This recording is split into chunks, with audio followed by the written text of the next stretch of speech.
12월 6일 월요일 대놀뉴스를 전해드리겠습니다.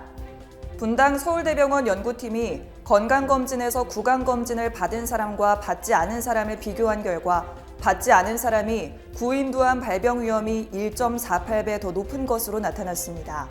이 같은 내용의 연구 논문은 국제학술지 캔서 리서치 앤 트리트먼트 온라인판에 게재됐습니다. 한국소비자원이 21개 주요 서비스 시장에 대해 소비자 시장 평가 지표를 산출한 결과 일반 병원 진료와 치과 시장이 지난 2019년부터 양호를 유지하며 가장 높은 평가를 받은 것으로 나타났습니다. 한편 실손의료보험 시장은 큰 폭으로 상승해 지난 2019년 미흡에서 양호로 분류됐습니다. 최근 치과위생사를 보건소장에 임용하는 경우가 늘고 있는 반면 치과의사는 비정규직으로 묶여있는 것으로 확인됐습니다. 보건복지부는 작년 하반기 기준 치과의사 보건소장은 전무하지만 현역 보건소장 중 치과위생사는 무려 7명이라고 밝혔습니다. 근관치료 중 치아 삭제 시 천공 가능성을 염두에 두고 진행해야 한다는 의견이 제기됐습니다.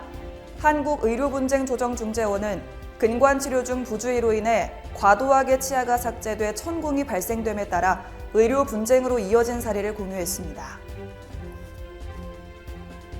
대한치과의식 임플란트 학회가 학회 학술 대상 및 신인 학술상을 오는 10일까지 공모한다고 밝혔습니다.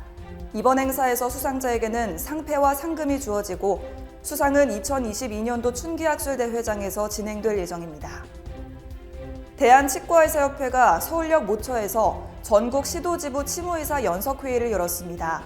이번 회의에서는 추진 중인 6가지 핵심 업무를 소개하고 각 지부 치무의사들의 현장 목소리를 수렴했습니다. 미소자인 교정치과 이상현 원장이 경희대학교 치과대학에 발전기금을 전달했습니다. 이 원장은 교정학교실이 50주년을 맞이한 만큼 앞으로도 무한한 발전을 이루는 데 밑거름이 되길 기대하며 전달하게 됐다고 취지를 밝혔습니다.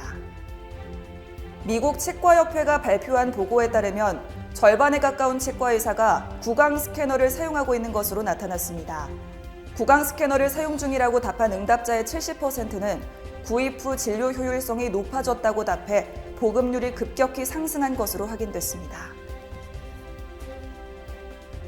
기독교 의료비 나눔 프로그램인 메디쉐어가 비싼 의료비로 고민하는 한인들을 위해 다양한 혜택을 마련하고 회원을 모집하고 있다고 밝혔습니다.